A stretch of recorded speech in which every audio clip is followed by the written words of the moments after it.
ವಾಹನಗಳು ನಿಂತಿರ್ತಾವ್ರಿ, ಕೆಂಪು ಲೈಟ್ ಹತ್ತಿದಾಗ ನಿಲ್ಲಿಸ್ತಾರೆ ಗಾಡಿಗಳನ್ನ. ಅವಾಗ ನೀವು ಪಾದಚಾರಿಗಳಿಗೆ ಹೋಗಕ್ಕೆ ಅವಕಾಶ ಕೊಡ್ತಾರೆ. ಹೌದಾ? ನೀವು ಅವಾಗನೇ ರಸ್ತೆಯನ್ನ ಈ ಬದಿಯಿಂದ ಆ ಬದಿಗೆ ದಾಟಬೇಕು. ನೀವು ಸಿಟಿಗಳಲ್ಲೆಲ್ಲ ಈ ತರ ಇರ್ತಾವ.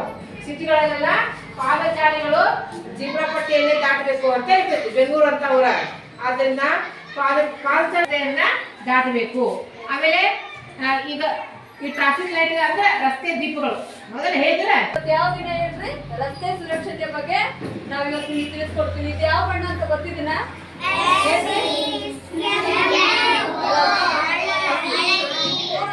ಇದು ಬಣ್ಣಗಳು ಎಲ್ಲಿ ನೋಡ್ತೀರಿ ನೀವು? ರಸ್ತೆ ನೋಡ್ತೀರಾ? ಹೌದಾ? ಕೆಂಪು ದೀಪ ಬಂದಾಗ ಏನ್ ಮಾಡ್ಬೇಕು?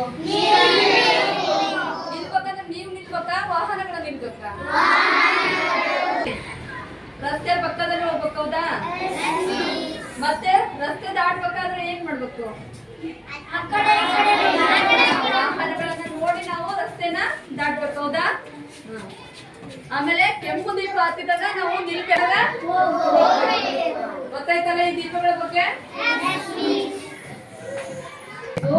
ಆ ನಿಯಮಗಳಿಂದ ನಾವು ಏನ್ ಲಾಭ ಆಗ್ತೈತಿ, ಆ ನಿಯಮಗಳನ್ನ ಬಿಟ್ಟು ನಾವು ಓಡಾಡಿದ್ರ ಅಥವಾ ಗಾಡಿಗಳನ್ನ ಚಲಾಯಿಸಿದ್ರೆ ಏನ ಅಡ್ಡ ಪರಿಣಾಮಗಳು ಆಗ್ತಾವ ಅನ್ನೋದನ್ನ ಇವತ್ತು ನೋಡ್ಬೋದಾ.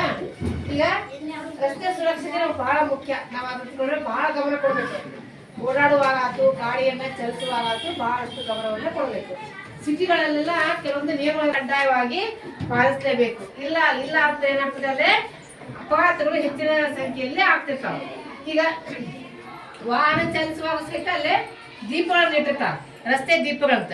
ಅವು ಯಾವಪ್ಪ ಅಂದ್ರೆ ಕೆಂಪು, ಹಳದಿ ಮತ್ತು ಹಸಿರು ದೀಪಗಳು. ಕೆಂಪು ದೀಪ ಜನರು ನಿಲ್ಬೇಕು ಮತ್ತ ವಾಹನಗಳು ಸಹಿತ ನಿಲ್ಬೇಕು. ಹಂಗಾರೆ ನಿಂತ ಒಂದು 5 ನಿಮಿಷ ಟೈಮ್ ಕೊಟ್ಟಿರ್ತಾರೆ ಒಂದ್ 3 ತರಲ್ಲಿ. ಹಳದಿ ದೀಪ ತೋರ್ಸಾಗ ದಾಟಬಾರ್ದು. ಗಾಡಿಯನ್ನ ಸ್ಟಾರ್ಟ್ ಮಾಡ್ಕೊಂಡು ರೆಡಿ ಆಗಿರ್ಬೇಕು. ನೀವು ಬತ್ತಾ ಹಳದಿ ಹೊಂಟ್ ಬಿಡಬಾರ್ದು. ಜನರಿಗೆ ಓಡಾಡ್ಲಿಕ್ಕೆ ಏನ್ ಮಾಡ್ತಾರೆ ಹಸಿರು ದೀಪ ಇರ್ತದೆ ಅಥವಾ ಪೊಲೀಸರು ಅಂತ ಇರ್ತಾರೆ, ಅವರು ನಿಮಗೆ ಕೈ ಮಾಡ್ತಾರೆ. ನೀವು ಅವಾಗ ಜಿಬ್ರಾ ಪಟ್ಟಿಗಳಲ್ಲಿಯೇ ನಿಮಗೆ ಕಂಡು ಬಂದ್ರೆ ನೀವು ಅವರನ್ನು ಸಹಿತ ಸುರಕ್ಷಿತವಾಗಿ ಈ ರಸ್ತೆಯಿಂದ ಈ ಬದಿಯಿಂದ ಆ ಬದಿಗೆ ದಾಟಿಸುವಂತ ಕಾಳಜಿಯನ್ನ ನೀವು ತೋರಿಸ್ಬೇಕು ಅವ್ರಿಗೆ. ಹಳದಿ ಮತ್ತು ಹಸಿರು ಅಂದ್ರೆ ಕೆಂಪು ಬಂದಾಗ ಏನ್ ಮಾಡ್ಬೇಕಂತ ಹೇಳಿದ್ರು, ಹಳದಿ ಬಂದಾಗ ಸಿದ್ಧವಾಗಿ ಗಾಡಿ ಸ್ಟಾರ್ಟ್ ಮಾಡ್ಕೊಂಡು ಸಿದ್ಧರಾಗಿರ್ಬೇಕು. ಹಸಿರು ಬಂದಾಗ ಕೆಂಪು ಬಣ್ಣ ಬಂದಾಗ ಏನ್ ಮಾಡ್ಬೇಕಂತ ಹೇಳಿ, ಹಸಿರು ಬಣ್ಣ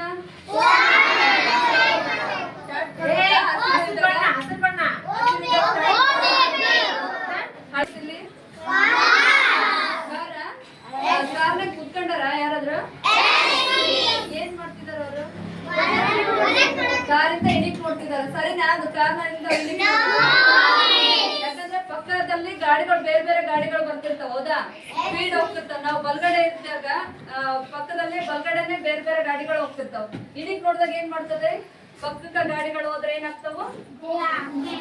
ಹೌದಾ? ನಮಗೆ ಹಿಂಗ ಕೆಲವೊಂದು ಇನ್ಸಿಡೆಂಟ್ ನಡೆದಿದಾವು. ಬಸ್ ಅಲ್ಲಿ ಸ್ಕೇಟಿಂಗ್ ಮಾಡ್ತಿದ್ದಾನೆ. ಹೌದಾ? ಎಲ್ಲಿ ಮಾಡ್ತಿದ್ದಾನ? ರೋಡ್ನಲ್ಲಿ ಮಾಡೋದು ಸರಿನಾ? ಯಾಕೆ ಮಾಡ್ಬಾರ್ದು?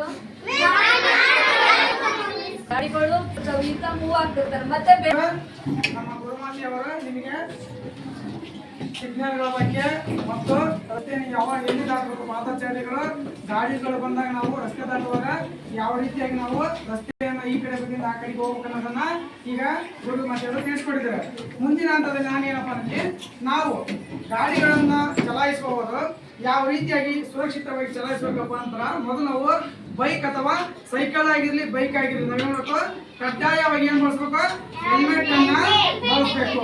ಈ ಹೆಲ್ಮೆಟ್ ಬಳಸೋ ಉದ್ದೇಶ ಏನಪ್ಪ? ಯಾಕೆ ಬಳಸ್ಬೇಕು ಹೆಲ್ಮೆಟ್ ಅನ್ನ? ನಾವು ಈ ಹೆಲ್ಮೆಟ್ ಅನ್ನ ಯಾಕೆ ಬಳಸ್ಬೇಕು? ಹೆಲ್ಮೆಟ್ ಅನ್ನ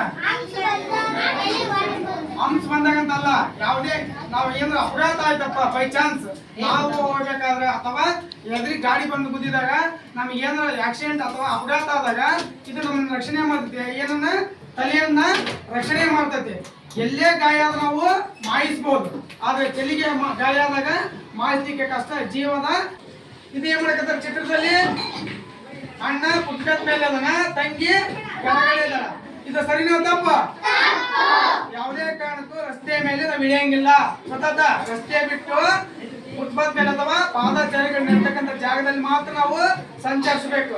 ಹಿಂಗಾದಾಗ ಏನಾಗ್ತೈತಿ, ಅಪಘಾತಗಳು ಸಂಭವಿಸ್ತಾವಲ್ಲ, ಅಪಘಾತಗಳು ಸಂಭವಿಸ್ತಾವ. ಅವ್ರಿಗೆ ಗೊತ್ತಿಲ್ಲ, ಪಾಪ ತಮ್ಮ ರಸ್ತೆ ಅಂತ ಹೋಗ್ತಿರ್ತಾರ, ಅವರು ಮೂವ್ ಆಗ್ತಾರೆ. ಹಿಂದ್ಗಡೆ ಗಾಡಿಗಳು ಬರ್ತಿರ್ತಾವೆ, ಏನ್ ಮಾಡ್ತಾರೆ, ಮೂವ್ ಆಗ್ತಿರ್ತಾರೆ. ಅದಕ್ಕೋಸ್ಕರ ನಾವು ರಸ್ತೆಯಲ್ಲಿ ಯಾವುದೇ ಕಾರಣಕ್ಕೂ ಇಳಿಬಾರ್ದು. ಪಕ್ಕದಲ್ಲಿ ನಾವು ನಮಗೆ ಸೂಚಿಸ್ತಕ್ಕಂಥ ಜಾಗದಲ್ಲಿ ನಾವು ಚಲಾಯಿಸ್ಬೇಕು. ಕೊನೆಯದಾಗಿ ನೀವೇನ್ ತಿಳ್ಕೋಬೇಕು, ಸಿಟಿಯಲ್ಲಿ ರೆಡ್ ಬಂದಾಗ ಏನ್ ಮಾಡಬೇಕು, ನಿಲ್ಲಬೇಕು. ಹಳದಿ ಬಂದಾಗ ಗ್ರೀನ್ ಬಂದಾಗ ನಮ್ ತಲೆಯಲ್ಲಿ ಸಿಟಿ ಒಳಗೆ ನಗರ ಪ್ರದೇಶಗಳಲ್ಲಿ ಆಲ್ಮೋಸ್ಟ್ ಅಲ್ಲಿ 4 ರಸ್ತೆಗಳು ಅಥವಾ 3 ರಸ್ತೆ ಏನೇ ಇರಲಿ ಅಲ್ಲಿ ಸಿಗ್ನಲ್ಗಳು ಇರ್ತಾವ. ಆ ಸಿಗ್ನಲ್ಗಳನ್ನು ನೋಡಿ ನಾವು ಗಾಡಿಗಳನ್ನ ಚಲಾಯಿಸಬೇಕು ಮತ್ತು ರಸ್ತೆಯನ್ನ ದಾಟಬೇಕು. ಈ ರೀತಿಯಾಗಿ ನಾವು ರಸ್ತೆ ಸುರಕ್ಷತೆಯನ್ನು ಪಾಲನೆ ಮಾಡಿದಾಗ ನಮ್ಮ ಜೀವ ರಕ್ಷಣೆ ಆಗ್ತೈತಿ, ಬೇರೆ ಜೀವನ ರಕ್ಷಣೆ. ಬರೀ ನಾವೊಬ್ಬರಿಗೆ ಆಕ್ಸಿಡೆಂಟ್ ಆಗತ್ತ, ನಮ್ಮ ಎದುರಿಗಿದ್ದರಿಗೆ ಆಕ್ಸಿಡೆಂಟ್ ಆಗ್ತಿಲ್ಲ, ಅವ್ರಿಗೆ ತೊಂದ್ರೆ ನಮ್ಗೆ ತೊಂದ್ರೆ. ಹಾಗಾಗಿ ನಾವು ರಸ್ತೆಯ ನಿಯಮಗಳನ್ನು ನಾವು ಪಾಲಿಸಿ ಸುರಕ್ಷಿತವಾಗಿ ಕೆಲಸವನ್ನು ಕಲಿಬೇಕು. ಅದಕ್ಕಾಗಿ ನಮಗಾಗಿ ಈ ರಸ್ತೆಗಳು ಯಾರಿಗಾಗಿ ನಿಯಮಗಳು, ಯಾರಿಗಾಗಿ ನಮಗಾಗಿ ರಸ್ತೆ ನಿಯಮಗಳನ್ನು ಪಾಲನೆ ರಚಿಸಿದಾರ. ನಾವು ಕೂಡ ನಿಯಮಗಳನ್ನು ಪಾಲಿಸೋಣ. ರಸ್ತೆ ನಿಯಮಗಳನ್ನು ಪಾಲಿಸೋಣ ನಾವೆಲ್ಲರೂ. ಪಾಲಿಸ್ತೀರಾ? ಧನ್ಯವಾದ.